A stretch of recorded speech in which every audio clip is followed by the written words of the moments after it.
Днешната тема се казва търсене на изгубеното. Като чуете това заглавие, какво идва в съзнанието ви? Търсене на изгубеното. Има два смисъла. Христос ни търси, когато се изгубим, и ние търсим Христос, когато осъзнаем, че сме го изгубили, че сме се отдалечили от Него. Да, и в двата случая ние сме изгубените. Да. Как губим Христос? Как се отдалечава от Него? С грях. Точно така. Спомнете си, Бог какво попита Адам, когато яде от плода? Къде си? Адаме, къде си? Но защо му каза Адаме, къде си? Бог не знаеше ли къде е? Но каза къде си? Защо се греши? Какво направи? Защо грехът отдалечи от мен и защо не послуша думата ми? Защо се отрече от мен? Защо се отрече от думата ми? Не знаеш ли, че така ще умреш духовно? И сега ще прочетем тази история. Битие 3 глава от 4 стих. А змията рече на жената: никак няма да умрете, но знае Бог, че в деня, когато ядете от него, ще ви се отворят очите и ще бъдете като Бога, да познавате доброто и злото. А Бог какво им каза? Не яще от плода на дървото, нали? От всички други дървета яще, само от това не яще. Но змията какво направи? Ама наистина ли Бог каза от всички дървета да не ядете? Не, от всички можем, но само от това не можем. И какво й казва змията? Никак няма да умрете, но знае Бог, че в деня, когато ядете от него, ще ви се отворят очите и ще бъдете като Бога, да познавате доброто и злото. И днес си размишлявах и викам, ама Боже, то нали, зло не е имало преди. Какво значи злото? Злото какво е? Греха. В момента, в който Адам и Ева отхапаха от плода, греха влезе в тях. Видяха, че са голи. Да, осъзнаха, че са голи. И като видя жената, че дървото беше добро за храна и че беше приятно за очите. Виждате ли, очите са измамливи, нали? И какво казва Словото? Ако те съблазнява окото ти, какво? Извади го. Нали, не буквално да си извадим очите. Но това, което те съблазнява, това в теб, което те отдалечава от Христос. Откажи се от Него, отречи се от Него, за да може да наследиш небесното царство. Защото ако предпочетеш да си с това твое желание, съблазън, грях, ще отидеш в ада. Така. Приятно за очите. Дърво желателно, за да дава знание, взел плода му та яде. Даде и на мъжа си да яде с нея, та и той яде. Виждате ли сега какво стана?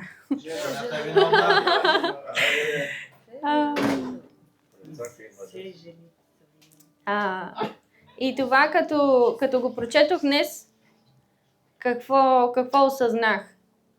Че можем да въвлечем и другите в грях.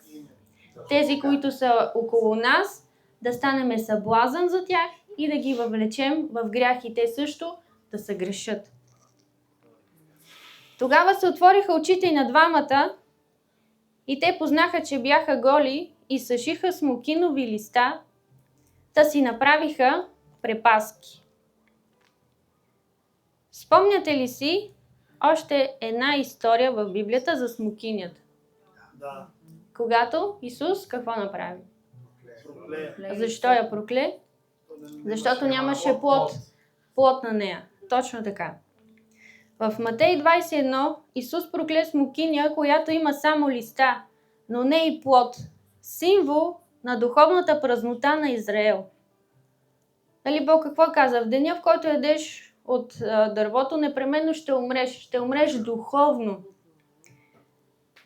Тя изсъхва веднага, показвайки осъждението и неизбежния съд на невярващите.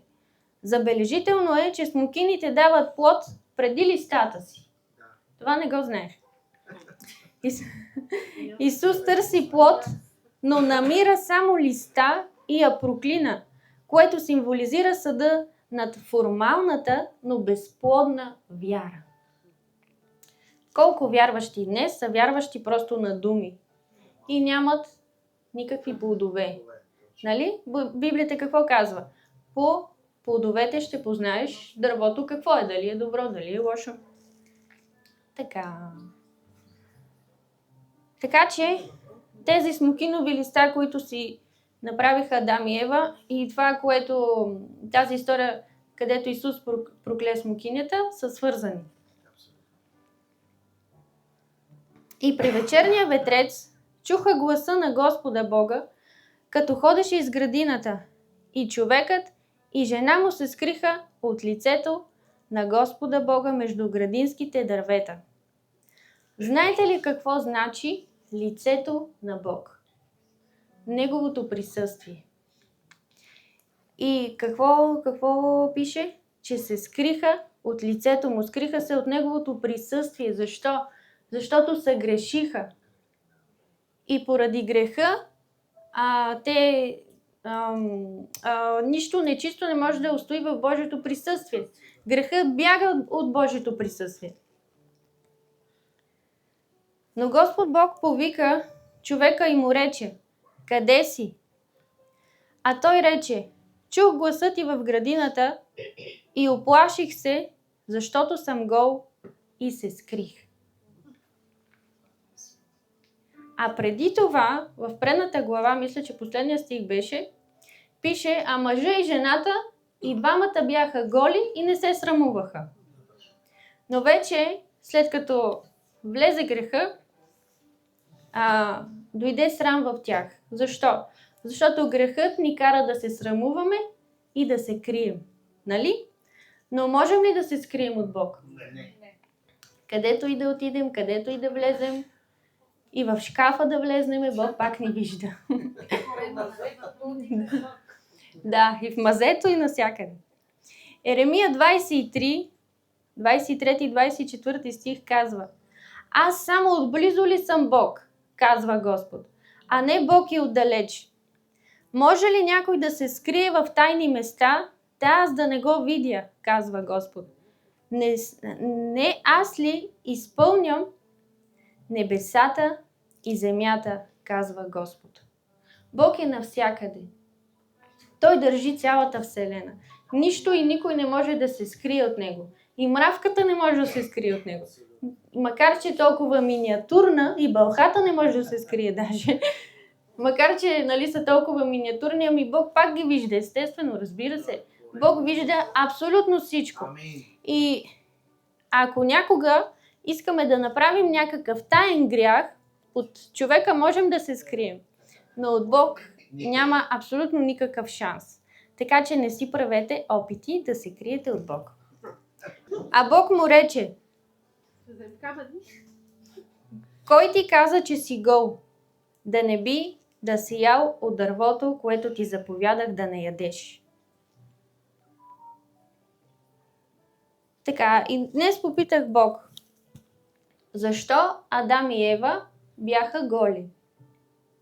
И Бог ми казва: аз ги сътворих чисти, без недостатък и без нужда да се прикриват, защото чистото и святото няма нужда от прикритие, а само мръсното и грешното.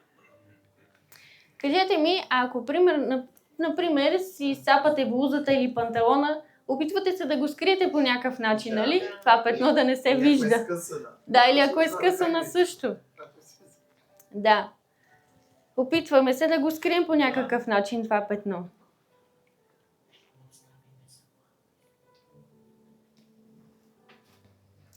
Така, Йоан 3, 19-20. И ето що е осъждението. Предният стих казва, че всеки, който не е повярвал в Бог, е вече осъден. И ето що е осъждението. Светлината дойде на света и човеците обикнаха тъмнината повече от светлината, защото делата им бяха зли. Понеже всеки, който върши зло, мрази светлината и не отива към светлината, да не би да се открият делата му. Какво пише? Който върши зло, мрази светлината и не отива в светлината, за да не се открият делата му. Защо? Защото делата му са нечисти. Нали? И затова след греха Адам и Ева се опитаха да се прикрият.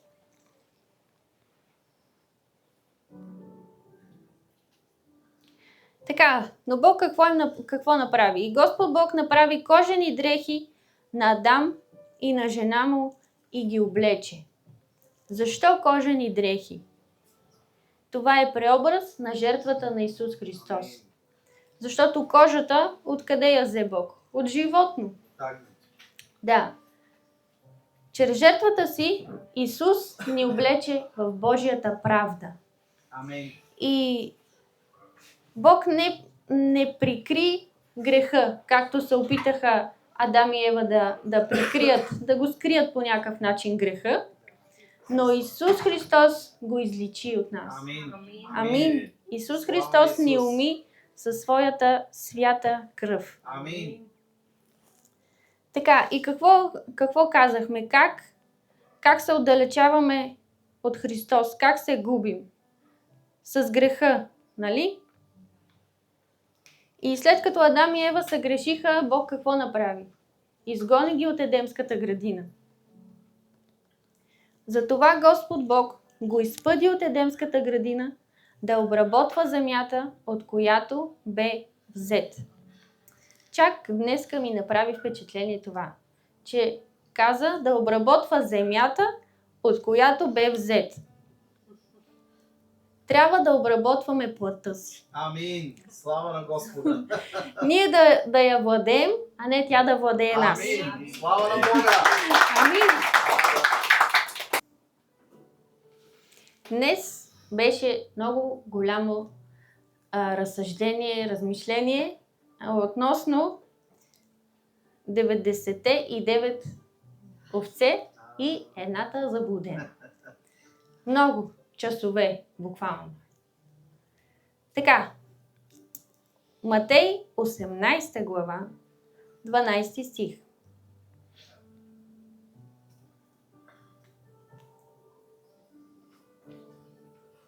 Спомняте ли си темата Търсене на изгубеното? Сега и притчата. Как ви се вижда? Ако някой човек има 100 овце и едната от тях се заблуди, не оставя ли 99 и не отива ли по планините да търси заблудилата се? И днес ми стана интересно. Защо 100, защо 99, защо една? Всичко е интересно, нали? Не е написано просто така. Ами там имаше някакви си овце, така, едната се заблуди, нещо, сигурно намери там 100 евро и се заблуди. Всичко има смисъл. Така, и какво ми каза Бог? 100 е пълнота. Аз дойдох, за да имате живот и той изобилен.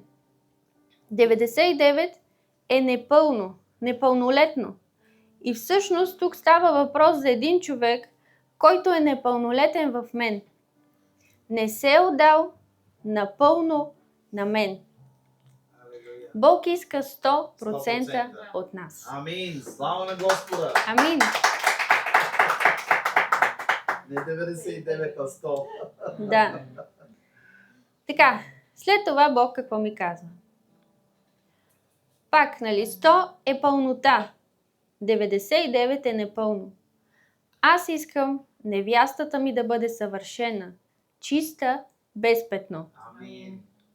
Не може да бъдем дори на 99% чисти.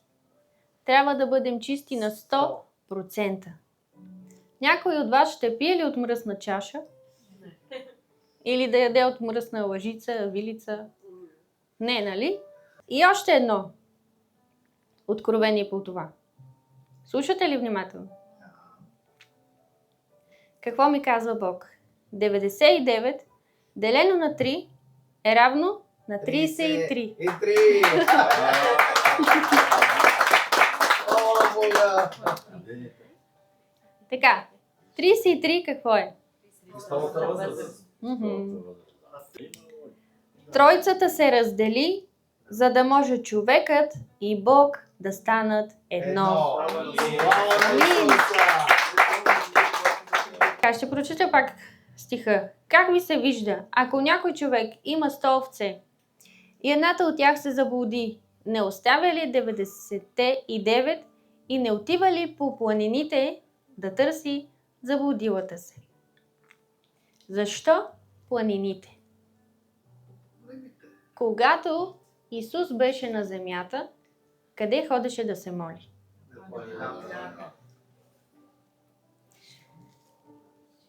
Исус винаги се отделяше на планината да се моли. Нали, едното, което наскоро имах такава проповед на младежкото, Исус ни показва, нали, планините са проблемите, лъжите на дявола, заблудите, така. Исус ни показва, че ние стъпваме върху проблемите. И какво казва? Ако имате вяра, колкото си напово зърно, ще кажете на тази планина, хвърли се в морето. Но тук друго.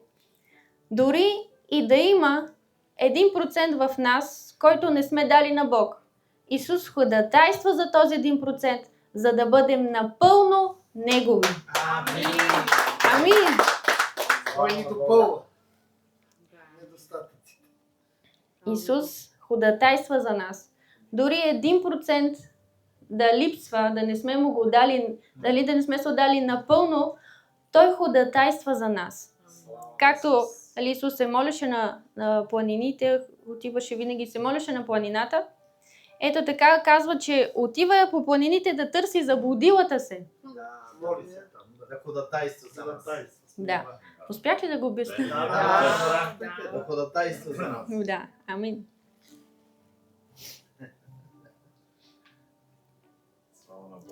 Така и в Лука пак има притча за заблуден за овцете, 99.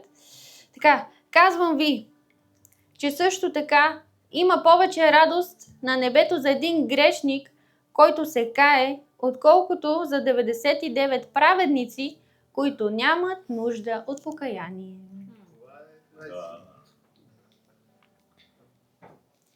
Има хора, които казват: аз какво толкова съм грешен? Какво толкова съгреших? Но всеки един човек греши всеки ден по цял ден.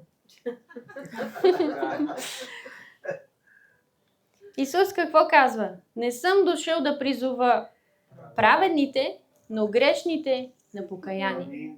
Праведни има ли? Няма. Праведни хората са си праведни сами за себе си в очите си. Нали?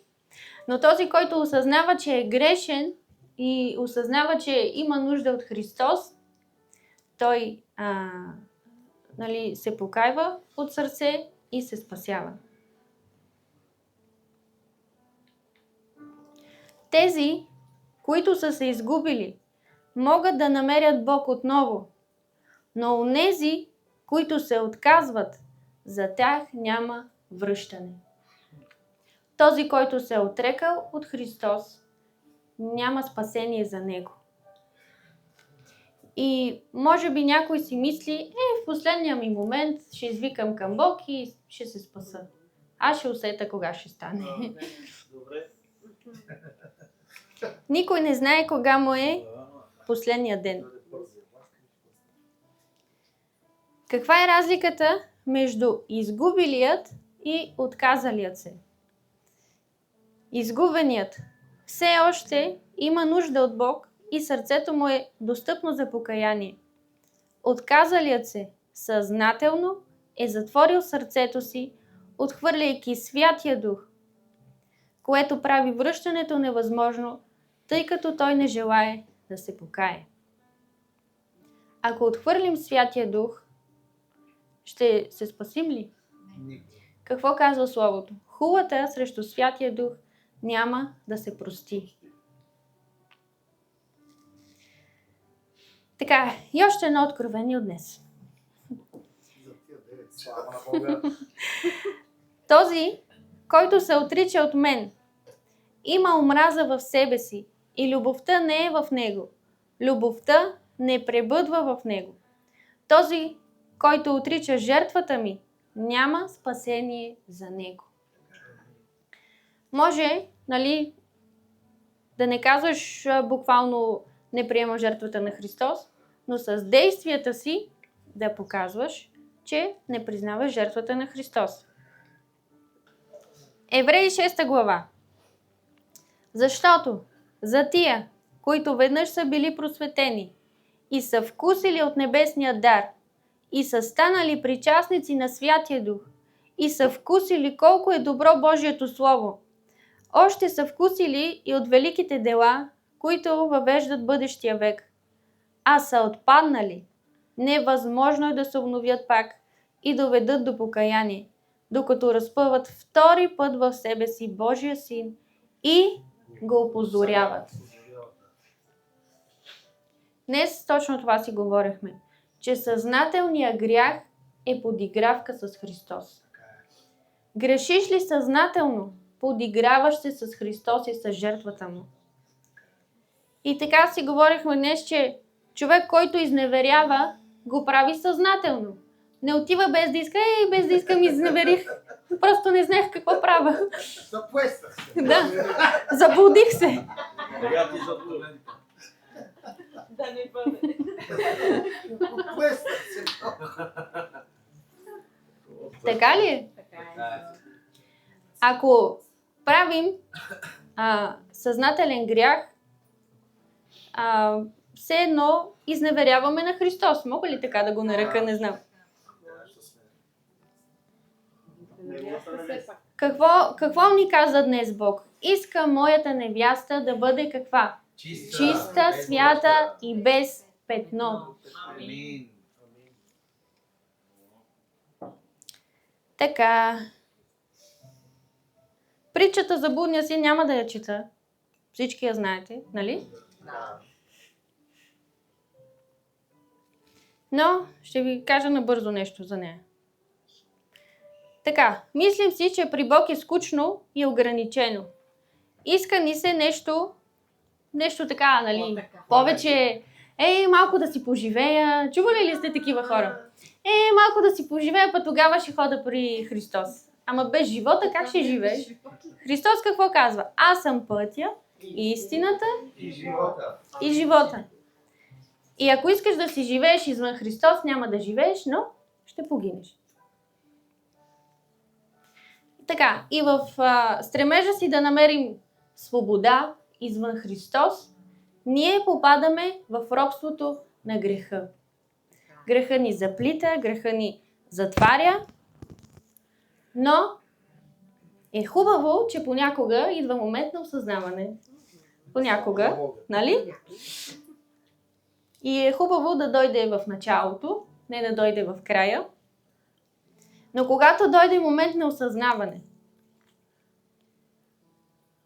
изтичай при твоя баща, както направи блудния син. Когато осъзна какво е направил и е съгрешил, изтича при баща си.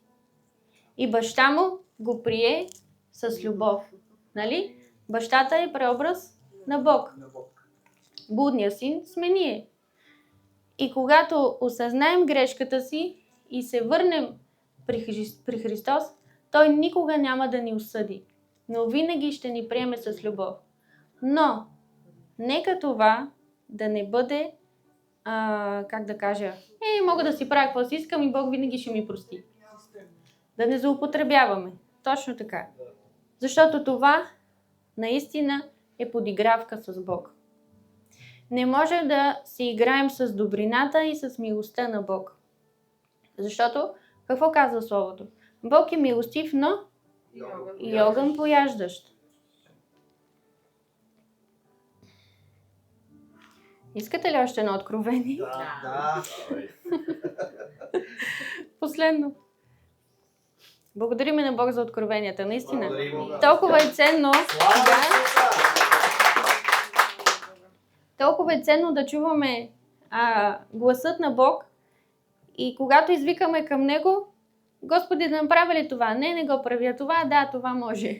Нали? Не е ли ценно? Отивай там, не отивай там, пази се от тоя, пази се от оня. Бог прощава като баща на децата си. Но на кого прощава? На онзи син, който дойде при баща си с разкаяно сърце и поиска прошка. А който поиска прошка получава.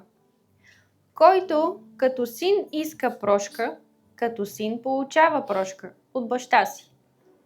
Но уния, които знаят, чули са и са видели, че има един, който се роди като човек, живя безгрешен живот, умря за греховете им, но не го признават нито за Бог, нито за баща, дори не знаят какво губят, понеже не са вкусили от сладостта на Бога и никога няма да разберат какво са изгубили. Тези по-добре да не бяха се раждали. Какво ни казва Бог? Ако отидем като дете и поискаме прошка от нашия баща, ще получим прошка. И ако признаваме Бог за наш баща, такъв и ще бъде. Защото Той е нашият баща. Вярваме ли, че Бог е нашият баща? Ами, нали, той ни сътвори, от Него дойдохме. Но ако не признаваме Бог за наш баща, няма да получим наследство. Защото кой получава наследство? Детето, синът ти, дъщеря ти, нали? Получават наследство. Не може да един баща да даде наследството си на кумшията, примерно, да речем, на чуждия човек. Той ще го даде на детето си. А какво казва Библията? Исус Христос е наследник, а ние сме сънаследници на Христос. И нека да признаваме жертвата Му и нека да признаваме Христос за наш баща и за наш Спасител. И нека да не се отричаме от Него и ако дойде момент, в който се изгубим някъде по пътя и се заблудим, нека да дойде момент на осъзнаване и да изтичаме при Него и Той винаги ще ни посрещне с любов. Амин. Бог да ви благослови. Амин.